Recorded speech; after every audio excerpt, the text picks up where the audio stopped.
সংস্কার প্রক্রিয়ার সাফল্যের উপরে নির্ভর করবে আগামীর পথরেখা বললেন আলী রিয়াজ। বাস্তবায়নে সহযোগিতার আহ্বান। হাসিনার দোসররা দেশে বিশৃঙ্খলার চেষ্টা করছে অভিযোগ জাহিদ হোসেনের। ষড়যন্ত্র মোকাবেলা করে সমৃদ্ধ দেশ গড়ার প্রত্যয়। জাকসু নির্বাচনের ভোট গ্রহণ শেষে চলছে গণনা। অনিয়মের অভিযোগ তুলে ছাত্রদলের ভোট বর্জন। এবং হত্যা মামলায় সাবেক ডিএমপি কমিশনার হাবিব সহ ৫ জনের বিরুদ্ধে অভিযোগ গঠনের আদেশ মঙ্গলবার।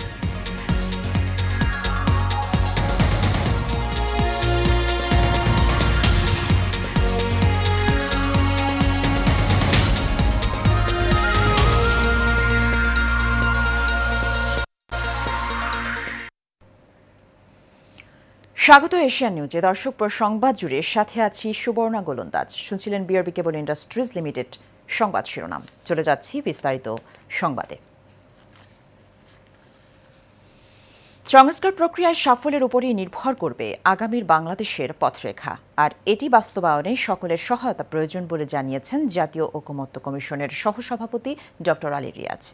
সকালে ফরেন সার্ভিস একাডেমিতে জুলাই জাতীয় সনদ ২০২৫ বাস্তবায়নের উপায় নিয়ে জাতীয় ঐকমত্য কমিশনের সাথে বিভিন্ন রাজনৈতিক দলের আলোচনায় এসব কথা জানান তিনি বলেন, জুলাই জাতীয় সনদ ২০২৫ বাস্তবায়নের প্রক্রিয়া নিয়ে রাজনৈতিক দলগুলোর সাথে বৈঠক করছে কমিশন।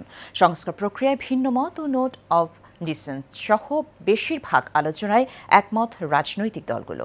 ড আলী রিয়াজ আরও বলেন, ঐকমত্য কমিশন জুলাই সনদ বাস্তবায়ন কিংবা রাষ্ট্র সংস্কার বিষয়ে কোনো কিছু কাউকে চাপিয়ে দেবে না। রাজনৈতিক দলগুলোর মতামতের ভিত্তিতে সিদ্ধান্ত বাস্তবায়ন করবে সরকার। এই প্রক্রিয়া নিয়ে বিশেষজ্ঞদের মতামতও গ্রহণ করেছে ঐকমত্য কমিশন।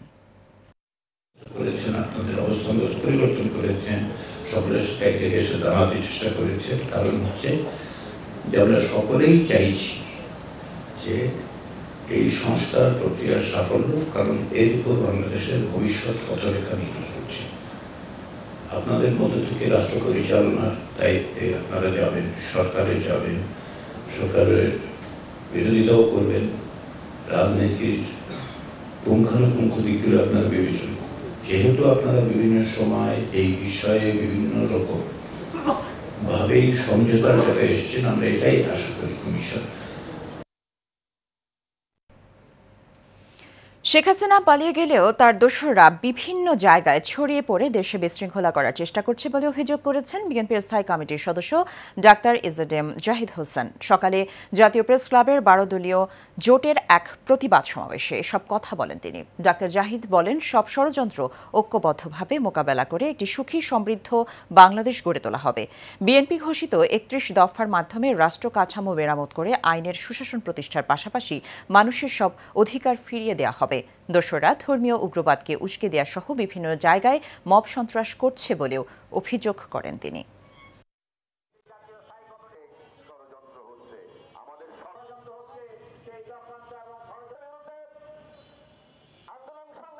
শেখ হাসিনা পালিয়ে ইন্ডিয়াতে আছে, কিন্তু তার যে দোসররা আজকে যে আপনার আমার মাঝখানে ছড়িয়ে আছে, এই কথাটি ভুলে গেলে চলবে না। এবং এই মানুষগুলো খালি সুযোগ খুঁজছে, কখন সুযোগ পাবে। দীর্ঘ ৩৩ বছর পর জাহাঙ্গীরনগর বিশ্ববিদ্যালয়ের কেন্দ্রীয় শিক্ষার্থী সংসদ নির্বাচন ও বিশ্ববিদ্যালয়ের ২১টি আবাসিক হলের সংসদ নির্বাচনে ভোট গ্রহণ শেষ হয়েছে। তবে একটি হল বাদে বাকিগুলোতে চলছে গণনা। ওই একটি হলে ভোট চলবে রাত ৮টা পর্যন্ত। এর আগে সকাল ৯টায় শুরু হয় ভোট গ্রহণ। এদিকে নির্বাচনে বিশ্ববিদ্যালয়ের জাতীয় কবি কাজী নজরুল ইসলাম হলের ব্যালট পেপারে ভুলের অভিযোগ উঠেছে। অনিয়মের অভিযোগে নির্বাচনী দায়িত্ব থেকে সরে দাঁড়ানোর ঘোষণা দিয়েছেন বিএনপিপন্থী ৩ শিক্ষক। প্রশাসনের বিরুদ্ধে পক্ষপাতিত্ব এবং অনিয়মের অভিযোগ তুলে নির্বাচন বর্জনের ঘোষণা দিয়েছেন ছাত্রদল সমর্থিত প্যানেল। মাওলানা ভাসানী হলে গেস্ট রুমে আয়োজিত সংবাদ সম্মেলনে এই ঘোষণা দেন ছাত্রদল সমর্থিত সাধারণ সম্পাদক প্রার্থী তানজিলা হুসাইন বৈশাখী। এর আগে দুপুরে শিবির সমর্থিত ভিপি প্রার্থী আরিফুল্লাহ ও ছাত্রদল প্রার্থী শেখ সাদি হাসান একে অপরের বিরুদ্ধে পাল্টাপাল্টি অভিযোগ আনেন।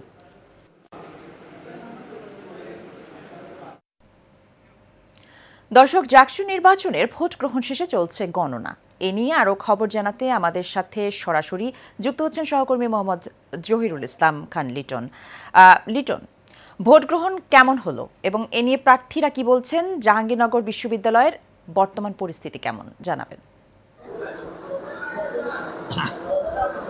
সুবর্ণ, আপনি জানেন যে আজকে সকাল 9টা থেকে কিন্তু জাহাঙ্গীরনগর বিশ্ববিদ্যালয়ে যে ভোট গ্রহণ শুরু হয়েছে এর ধারাবাহিকতা কিন্তু এখনো চলছে। আমি কিন্তু এখন কিন্তু 6টা 5 বাজে আপনি দেখতেছেন, কিন্তু এই মুহূর্তেও কিন্তু আমরা দেখেছি যে কবি নজরুলে কিন্তু এখনো ভোট গ্রহণ চলতেছে এবং এই হলে 991টি ভোটের মধ্যে মাত্র কিন্তু এখন পর্যন্ত 700-র মতো ভোট কালেক্ট হয়েছে, যার জন্য কিন্তু এই হলে এখন পর্যন্ত ভোট দেওয়ার কার্যক্রম চলতেছে। আমরা দেখেছি যে সকাল থেকে এবং দীর্ঘ সারি রয়েছে কিন্তু বাহিরে বাকি যারা রয়েছে তারা, এবং সেই ক্ষেত্রে আমরা এখানে নির্বাচনী যারা দায়িত্ব রয়েছে তাদের সাথে কথা বলেছি। তারা বলছেন যে যতক্ষণ পর্যন্ত ছাত্ররা এই এরিয়ার নির্দিষ্ট এরিয়ার মধ্যে অবস্থান করবে ততক্ষণ পর্যন্ত তাদের ভোট নেওয়া হবে বলে তারা আমাদের জানিয়েছে। এবং এখন পর্যন্ত জাহাঙ্গীরনগর 21টি হলের মধ্যে 3টি হলে কিন্তু ভোটার বেশি থাকার কারণে কিন্তু 3টি হলে ভোটার এখন পর্যন্ত ভোট গ্রহণ চলছে। এখন পর্যন্ত ভোটারের এইগুলো এখন পর্যন্ত এই ভোট কার্যক্রম চলবে বলে আমাদের জানিয়েছেন। আমরা একজন ভোটার যিনি ভোট দিয়ে বের হয়েছে, আমরা একটু তার সাথে কথা বলছি। আপনি তো ভোট দিয়েছেন এখন নাকি? আমরা দেখেছি দীর্ঘ সারি রয়েছে আপনাদের এখানে।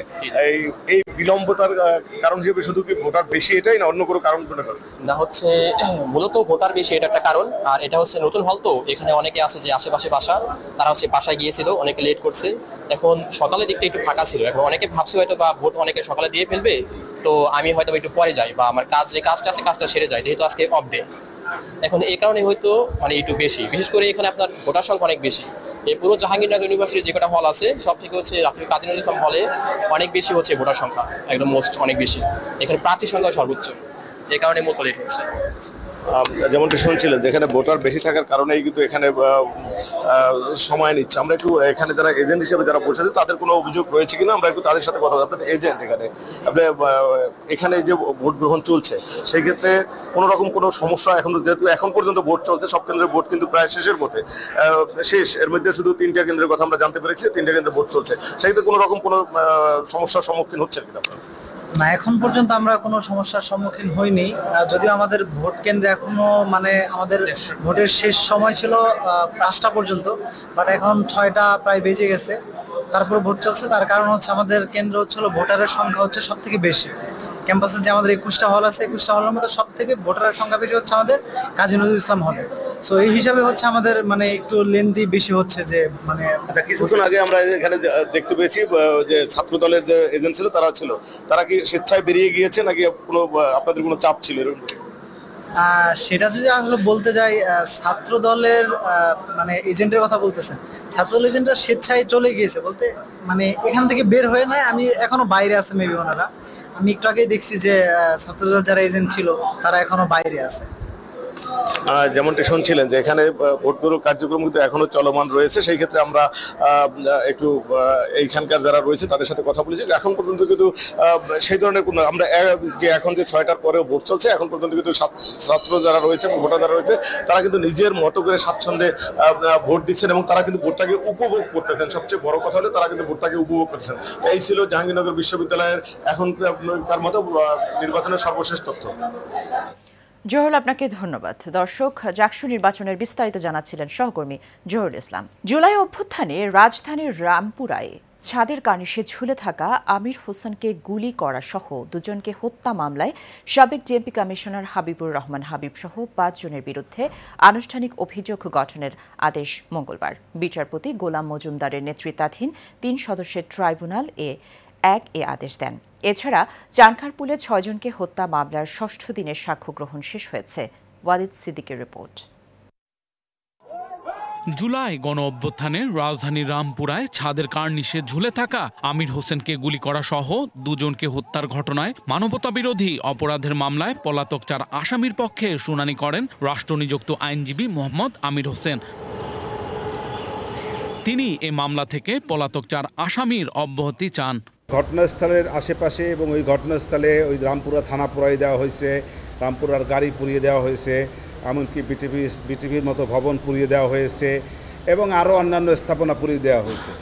অতএব এই যে পুড়িয়ে দিয়েছে কারা, এটাও লার্নেড ট্রাইব্যুনালদের এটা বিবেচনা আনা উচিত। এছাড়া এই মামলায় গ্রেফতার এএসআই চঞ্চল চন্দ্র সরকারের পক্ষে শুনানি করেন আইনজীবী সরোয়ার জাহান। তার আসামি ঘটনাস্থলে উপস্থিত ছিলেন না বলে দাবি করেন তিনি। আসামি Chanchal Sarkar, former ASI Rampura, Dhaka metropolitan police, charge hearing date ছিল। আমরা চার্জ হিয়ারিংটা মাত্র ওপেন করেছি।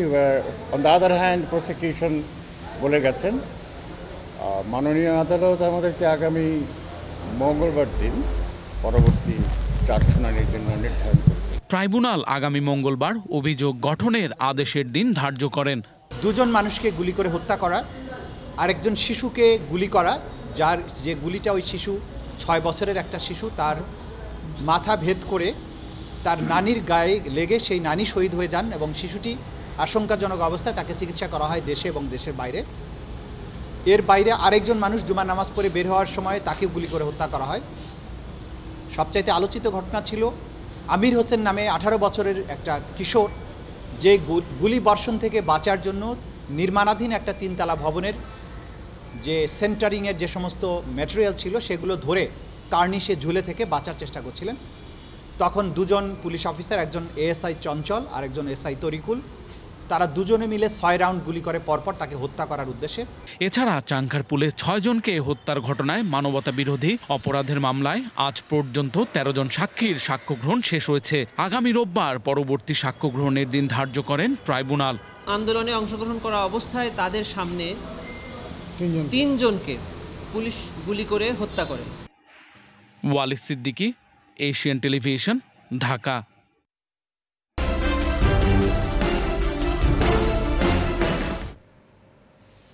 সারা বাংলার খবর। ঢাকার দোহার উপজেলার নয়াবাড়ি ইউনিয়ন বিএনপির সাবেক সভাপতি হারুন রশিদ মাস্টারের হত্যাকাণ্ডে জড়িত আসামি শরীফ ও আলামিন নামে 2 জনকে গ্রেফতার করেছে পুলিশ। এদিকে সকালে থানার প্রধান ফটকে বিক্ষোভ করেন নয়াবাড়ি ইউনিয়নের বাসিন্দারা। হত্যাকাণ্ডে জড়িতদের পাশাপাশি মূল হোতাদের গ্রেফতারের দাবি জানান বিক্ষোভকারীরা। পরে দোহার থানা ওসি হাসান আলী এসে পরিস্থিতি শান্ত করেন। গত 2 জুলাই সকালে বিএনপি নেতা হারুন মাস্টারকে নয়াবাড়ি এলাকায় পদ্মার তীরে প্রকাশ্য গুলি করে হত্যা করা হয়। সংবাদ সংগ্রহে বাধা প্রদান ও সন্ত্রাসী দিয়ে হুমকি প্রদানের অভিযোগ উঠেছে এক কবিরাজের বিরুদ্ধে। রাজধানীর গ্যান্ডারিয়া এলাকায় এই ঘটনা ঘটেছে। নার্গিস বেগম নামের এক নারী দিলারি রোডে জনতা ব্যাংকের পাশের একটি ভবনে দীর্ঘদিন ধরে সাধারণ মানুষকে ঝাড়ফুঁক দিয়ে চিকিৎসা সহ নানানভাবে প্রতারণা করে টাকা হাতিয়ে নিচ্ছেন। এমন অভিযোগের ভিত্তিতে ঘটনাস্থলে গেলে ওই কবিরাজ কোনো কথা বলতে রাজি হননি। তবে কিছুক্ষণ পর কয়েকজন এসে গণমাধ্যম কর্মীদের হুমকি প্রদান করেন।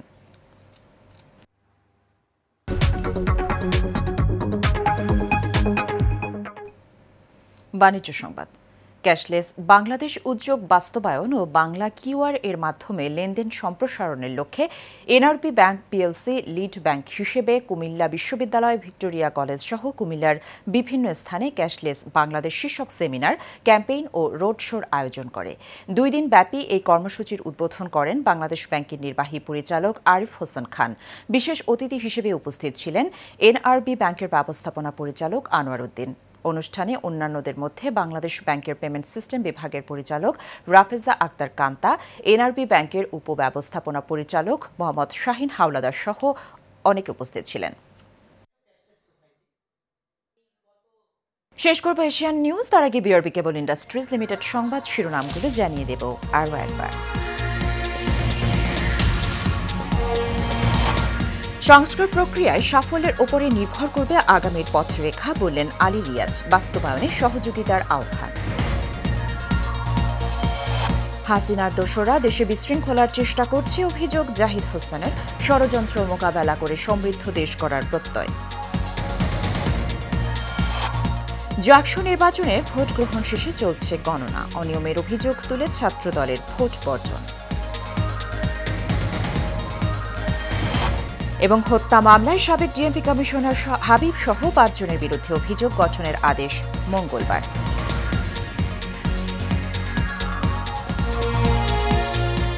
এশিয়ান নিউজ এ পর্যন্তই। আমাদের পরবর্তী সংবাদ দেখার আমন্ত্রণ রইল। ধন্যবাদ সাথে থাকার জন্য।